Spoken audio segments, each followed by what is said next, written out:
Today, I have a special co-host. Yay! Hi, I'm Aryss Richardson. So I'm in high school and college at the same time, and I'm going to pursue nursing. Dr. Alan Washington, tell us a little bit about yourself. I am a doctor of nursing practice, already in nursing for over 20 years. I originally wanted to be a physician, but, life happened. And so I started as an LVN, RN, got my BSN, did the FNP master's, and then my doctorate degree. That's Aryss Richardson and Dr. Angela Allen Washington, a doctor of nursing practice. In this episode, we have a candid conversation about nursing, healthcare, and patient-provider relationships. Dr. Allen Washington shares her journey, her decision to pursue nursing instead of becoming a physician, her typical workday as a nurse practitioner in primary care, and her plans to open an aesthetics business. It's important to connect our youth with people in the careers they're interested in pursuing. So if you know a young one and you have some connections of your own, make it happen.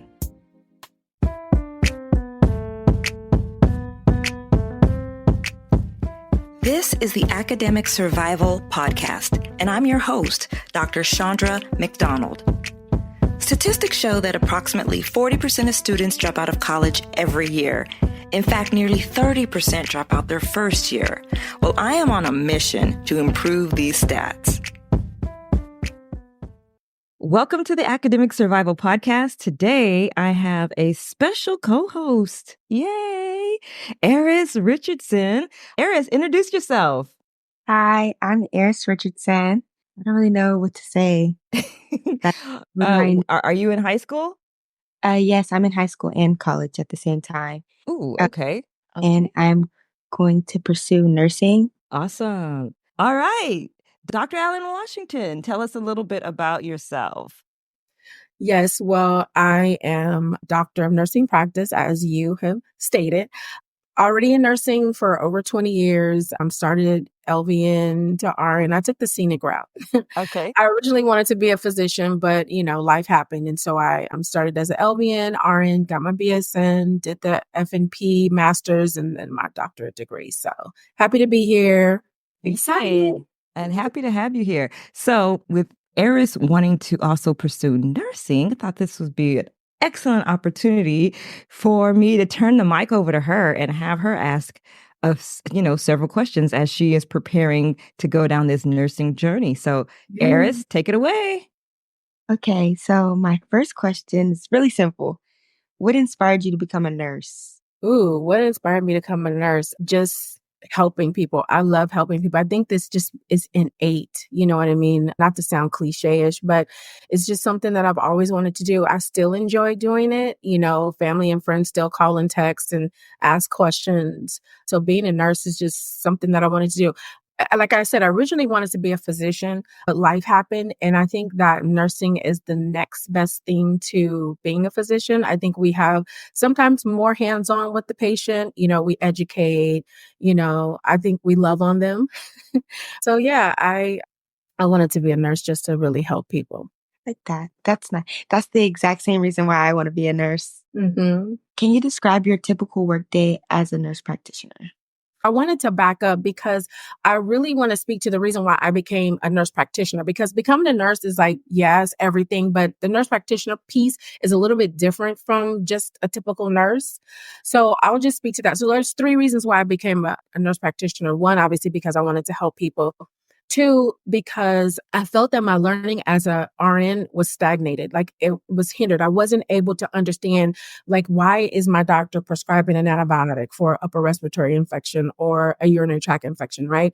So, I would just give my doctor the symptoms and they would tell me what to give. And I wanted to better understand that. So I felt like further my education would help me, like, with that understanding, and not just, lend into their expertise all the time. Now my report flowed like, okay, this is my assessment. These are my recommendations. Please advise at that point. And it's either, okay, yes, I agree with your recommendation, or let me change it up a little bit. Right. And then the last reason is because I wanted to open up an aesthetic business. So I'm in the process of doing that as well. Can you describe your typical workday as a nurse practitioner? So I graduated with my FNP. I didn't work off the bat, I took a break. Then COVID happened. So then I pursued the doctoral degree. But I think that my training echoed what a day in the life of a nurse practitioner is. And that looks like, you get your patient load, you look at their medical history, you look at their medications, see when's the last time they came in, for maybe a cold or something, follow up on that. And then enter the room, introduce yourself, of course, and whatever the situation is, because obviously as a nurse practitioner in pediatrics and oncology and pulmonology, it looks different. And then primary care, right? So speaking to elderly patients, you do your assessment. If there's a yearly exam for a female, obviously you'll have like your setup for what their needs are. And then, go through the visit, assessing them, asking questions, making sure that their last visit was, they came in for their last visit is resolved. And then order prescriptions, if they need that, refill prescriptions, and then talk about preventative care, because if you are looking at age-related preventative care for a female 23 to 45, you want to talk about mammograms, you want to talk about, making sure, 50-year-olds get their colonoscopies, et cetera.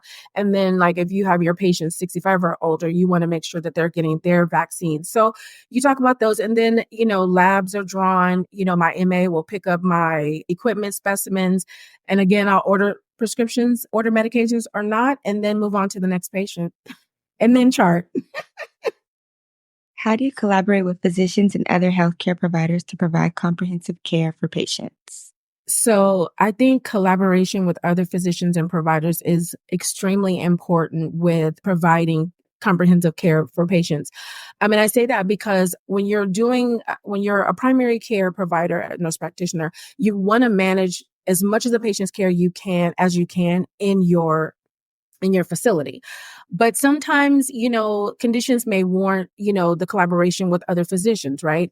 And I remember in my training, I assessed this pediatric patient, and I found that they had a murmur. And when you look up on that or do the research on that, it's not uncommon that, younger patients will have murmurs. However, we had to send this patient out to make sure that the murmur was benign. So we collaborated with the cardiologist, right? But, and just make sure that that patient was, like I said, made sure that the murmur was benign or innocent, and just making sure that they're okay, right? So then you can go ahead and then move forward with your care with that patient. However, if the murmur needed more medical treatment, then obviously they would see that specialty. But I just think that collaboration is just really good as far as, like when you look at a patient that you can't figure something out, that provider might say, hey, you know what, look at this next time. So then you can either call that patient back in and recommend more testing, or, on your next patient that you have, you can look at other things that may help, you manage that patient in your facility or clinic. How do you approach the patient-provider relationship and build trust with your patients? That is a great question. And I think as a nurse, we kind of are taught that, from day one. But for me as a provider, like sitting down, eye level to that patient and really engaging and listening to what they have to say is really key and important to building the relationship. And I mean, I've noticed that in my career in the hospital, outside of the hospital, and even in the training that I had as a nurse practitioner, they really want somebody that's going to listen to what they have to say and really engage, answer appropriately, and not cut them off. I mean, because a lot of times, you go into the doctor's office and you let them know what's happening, and they're like, oh, I know what it is, take this, do this, or whatever. And they don't want to hear that. They want you to hear everything they have to say. And sometimes, it's fluff, but listening to the patient really allows you to build that relationship and trust, because they know that I can talk to my provider, they're going to hear me and listen to everything I have to say. And then you add that shared decision piece in with the care and ask them, what do you think? You know what I mean? Is this important to you? What's important to you? How do you want to handle this? And then now they feel more obligated to want to follow your instructions rather than just being told what to do. So I think just really listening and engaging helps build those relationships. Okay, this is my favorite question. Can you talk about a particularly challenging patient case and how you managed it? Right. So I think that there's not one particular case that I could bring up, obviously, because every case has their own challenges, right? So really the point of meeting a challenging situation is like understanding what that challenge may be. Obviously, it's going to be different for different patients or whatever. You're going to have somebody hollering and screaming or whatever for whatever reason, because they just want to be heard. And it all goes back to wanting to be heard and understood, right? So I could speak to one, and I literally go through every challenging situation the exact same way. So we had a family member come in, and they did not want their child to have vaccines, but they have to be vaccinated in order to go to school, right? So I just really sat her down and just had her express to me, like, what were her concerns, autism, did she do the appropriate amount of research, or was it somebody who told her that this was going to happen, right? And so hearing her and hearing what she had to say, I didn't start off by saying, well, my doctor's not going to sign a form for your child to preclude them from having a vaccine to go to school, right? So we talked about alternative measures to going or having the child educated, like homeschooling, right? So with my challenging situations, I first listen, and then I offer alternative measures to help them. And then I engage them by saying, well, what would you do if you were in this situation as a child, and having an adult, say, well, I believe you shouldn't get a vaccination when studies show that we really should, so I always go into the situation of listening to them and then trying to provide alternative measures and not really telling them what they need to do or what they can't do. Because once you tell somebody this cannot happen, that just kind of creates more of a challenging situation. You know what I mean? So really just kind of like bring it down. Let's talk about it, and then, smooth out the situation. And they may not agree with what I have to say, but however, they are better informed, and then they can take their situation and handle it how they want. But, just sitting and listening, I think, is really key in any challenging situation. Thank you. How do you stay up to date with the latest healthcare advancements and best practices in your field? So joining a lot of professional organizations, they definitely have a lot of articles, up to date technologies, advancements, podcasts such as this, journals, blogs, even social media can lend to advancements in the career. And then a lot of continuing education. I know that as nurses and nurse practitioners, medical professionals, we all have to go through continuing education. And I think that that's really good, because you're not put in a box of only learning about your field. You can learn about other fields if you would like. But I think that continuing education is really, really important. And then joining other professional organizations to stay abreast. Are there any specific organizations that you join? Yeah, AANP. So that's the American Association of Nurse Practitioners, and then ANA, which is American Nurse Association as well. So I haven't joined any podcasts, but I'm on social media like crazy, learning about new things.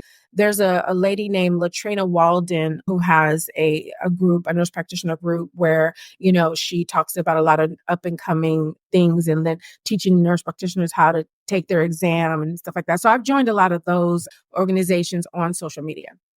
It's like they're like communities, nurse practitioner communities. You know what I mean? So Yeah. yeah. Mm-hmm. What advice do you have for individuals considering a career as a nurse practitioner? So ask yourself, is this what you really want to do? And be completely honest with yourself. A lot of people go into this field for status. They go into it for the money. There's a good and a bad side to nursing. I don't want to say a bad side, but not so pretty side.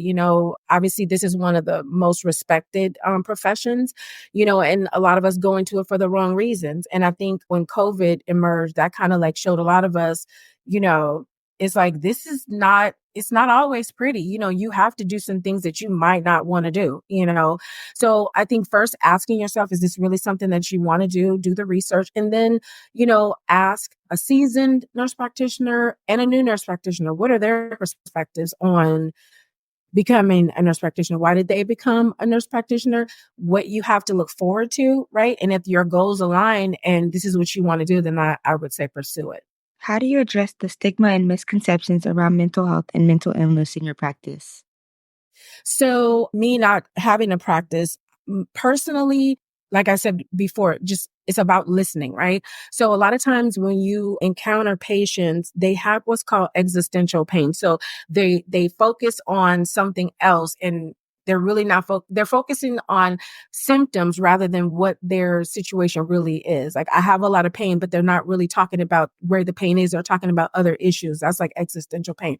So for me, like, I open my ear, train my ear to like listen to the patients and what they're really saying. Because if you're talking about pain, you're telling me where it is, the frequency, how long it hurts, the duration, when did it start, those types of things, right? What aggravates it, what relieves it, rather than, things that don't relate to the pain. So when you train your ear to hear what your patient is saying, and then sometimes I don't want to sound mean, but like the inconsistencies in their stories, right? About what's really happening, you can see that they may need some help, like speaking to somebody about their issues. So the way I would engage that is just listening to them and then asking them, like, what is your support? Do you have family to support you, to listen to you? And if not, a lot of times we're afraid to talk to our families because they don't want to either hurt their feelings or blame them for something that's happening. But, if they don't have that support, then I would encourage speaking to someone who is trained to hear them and help them, guide them on mental health. But then I would also ask them, like, what are their misconceptions? Like, what do they know about mental health? And talking to, I keep saying a counselor, but I mean, that's the way I would like to call it, because some people say shrink or, psychologist, psychiatrist, and that really lends to the misconceptions, right? Just labeling the person's field. So it's like, I would want to know from them, like, what do you feel about speaking to someone who's trained to talk through, situations, and then, lend my expertise, what little I have about it. However, I would, definitely encourage people to talk about it, you know what I mean? And just let them know that it's not so bad to bounce your ideas or your concerns or your problems off on somebody who's trained to hear it, who has the ear that's trained to hear it and the ear to help you, or the resources to help. Can you discuss the role of nurse practitioners in promoting preventive care and health education? So I think that the role of a nurse practitioner is integral in, preaching preventative care and educating. And I think just kind of going back to training as an RN, that's something that we are taught. Like, you educate, educate, educate, educate, educate, right? And so as a nurse practitioner, like, we are like uniquely positioned for this role, in a sense that, we've had that bedside care, we've had that experience with the patient. So now when we're in the clinical role, we find it easier to educate or take the time to like tell somebody, about weight loss, about, preventative measures, like, mammograms and vaccines and things of that sort, and not just say this is what you need, but really educate on that. And I think that we have that ability to empower our patients, influence them, to, change lifestyle or make lifestyle changes that would, better benefit them to prevent like chronic, disease processes. So I think it's just innate, nurses just have that innate role to like teach and educate, so it becomes easier as a practitioner. That's why I like it, like being Yes. knowing a lot more.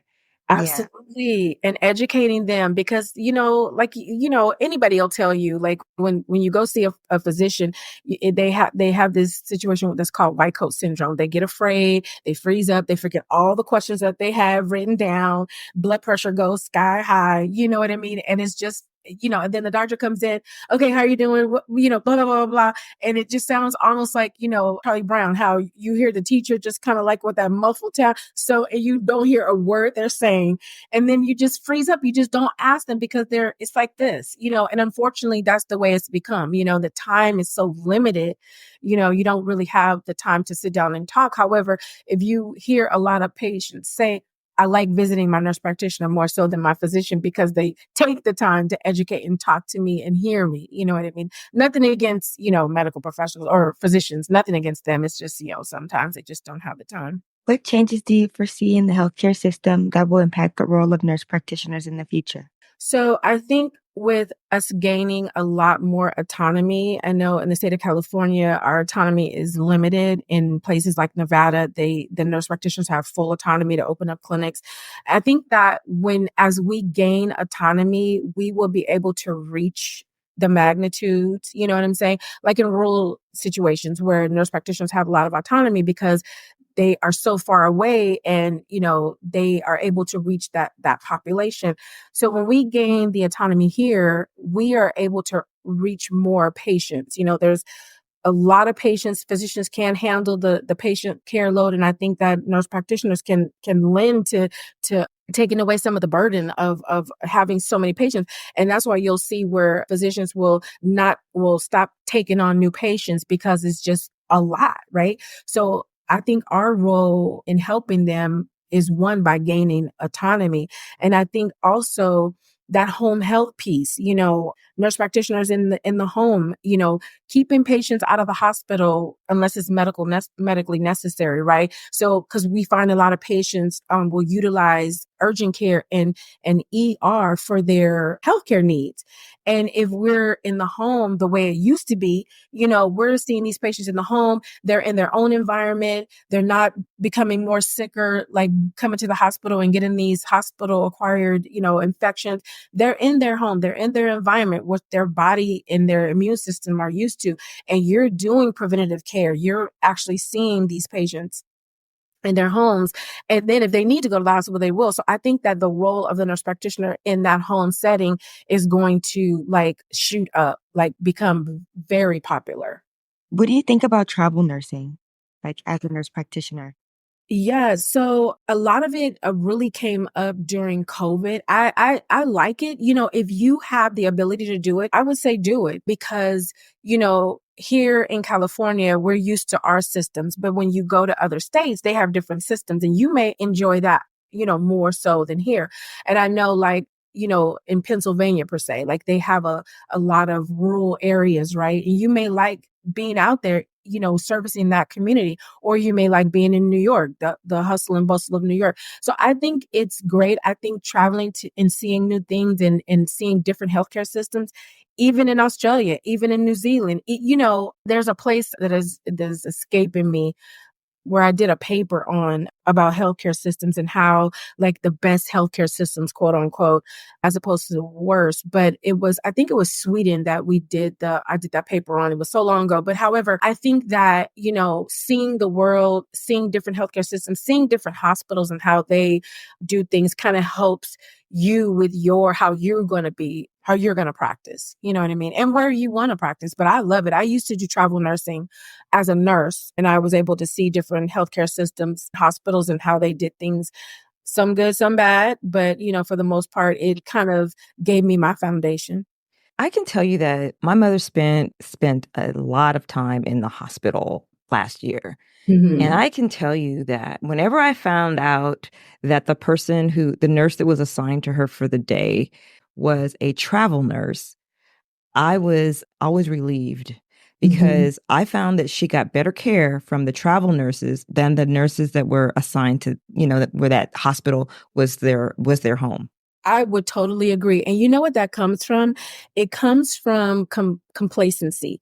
When you're working in a hospital day in and day out, their systems, right? It's like, this is that, whatever, you become complacent. So, and I don't want to say that in a negative way, because you learn a lot. It's almost like being in ICU. You know the things that you have to do to keep this patient alive, right? It's normal day-to-day things. However, the floor nurses, when they're just knowing what to do, it becomes second nature. Travel nurses, they bring that knowledge from all over of what might be different that a hospital is doing.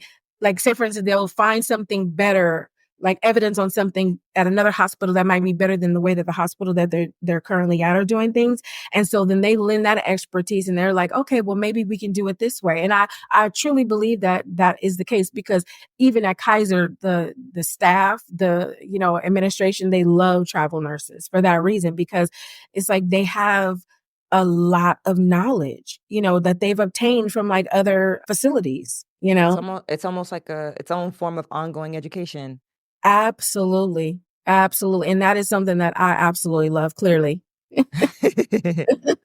Your turn, Aryss. There was something else you wanted to talk to her about? Oh yeah, your best. Oh, yes. So I've wanted to do this for a very, very, very long time. Since 2016, I've been actually working on starting this aesthetic business. Tell us what the business is. Oh, yes, and then tell us what that means for someone who's never heard of this word Aesthetics. before, and what does Absolutely. it mean? 100%. So it's an aesthetics business. Aesthetics is basically providing technologies to improve the appearance. So we'll be offering Botox, right? So that just basically stops movement in certain muscles to give that youthful appearance, right? And then fillers, a lot of times, well, most often than not, we lose bone in our face and our skin starts sagging. We lose that youthful appearance of our high cheekbones. And so the fillers that we'll be offering kind of help perk the facial features up to where you look 5 or 10 years younger than what you really are. And now, there's other fads where people like their lips to be more plump than they are. So we'll help that, the under eye problem, neck. And then also there's a lot of us who have melasma. What causes that? I know a lot of sun damage is a lot of the reasons why people get that, but I really don't know why people actually have Just like one person has melasma as opposed to another person. You know what I mean? And that's something that is researchable for me, but just kind of correcting those areas and then also resurfacing the skin with microneedling to just build more of a youthful appearance. So basically that's what the business is about. And then we're also going to do skin tightening. And then there's this procedure giving people more energy, through the IV infusion, vitamin C, vitamin B, injections, and then also the V steam. And most people know it as like a yoni steam. All it is just you sit on a pot and the herbs kind of come up into your vaginal area. There's a lot of benefits to that. People that have fibroids, pain with fibroids, it helps with that. It helps kind of rejuvenate that area. I've seen research on it helping people become pregnant, So it's a lot of benefits in that. So eventually we will add more services like skin and laser hair removal and things of that sort. So, using a lot more lasers and, like I said, skin tightening. So yeah. Yeah. By the time this episode airs, you will probably be open. So what services are you starting with? So we're going to start off with the Botox, the fillers, the vitamin B12 injections, and then the hydration, and then the V-steam. And what makes you uniquely qualified to be able to do this? Like, can anyone just open up this business, or is there licensing or state requirements in order for you to open this type of business? Definitely. So to be an injector, you have to have an RN license. You have to be clinically trained. And I say that to say, an LVN does have a license. However, they're not by the state regulations are not allowed to do injections, even with the overseeing of a physician, nurse practitioner, or a PA or a physician's assistant. So you have to be an RN to be an injector.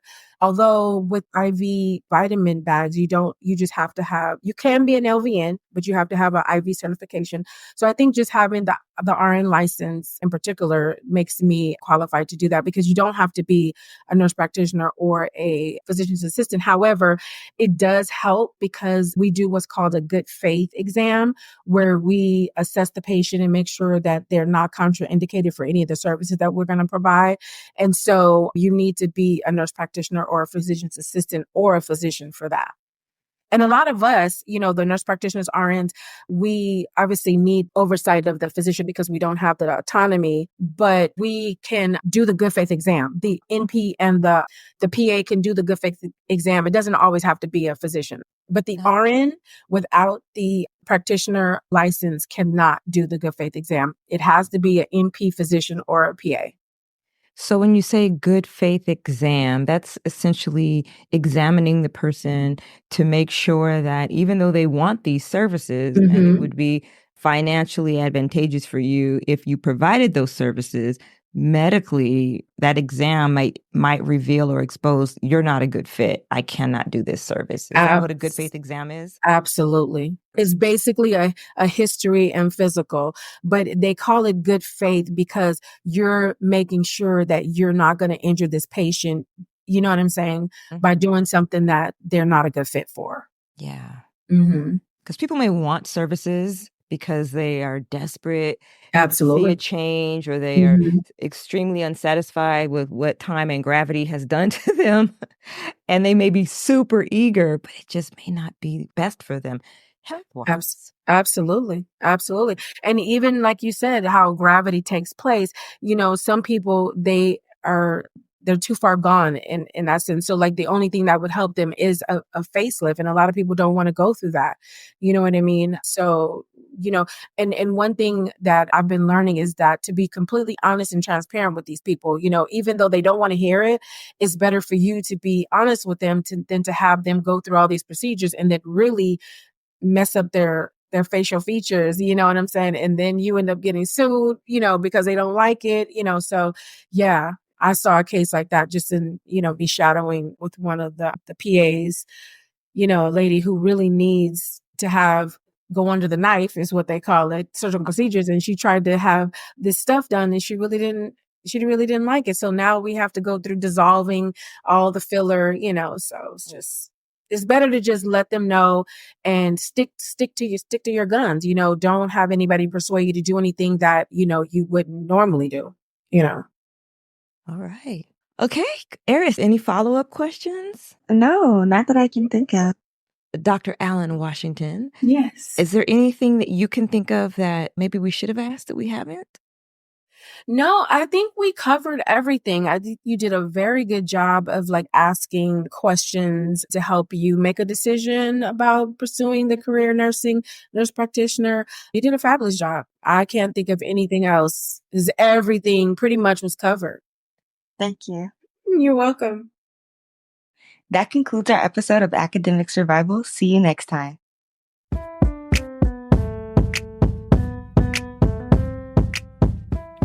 That's it for today on Academic Survival. If you want to share your story on how you survived your freshman year of college, you can reach me at info@chandralmcdonald.com. We'll be back next week with more ways to survive your academic journey. Until then, happy studying.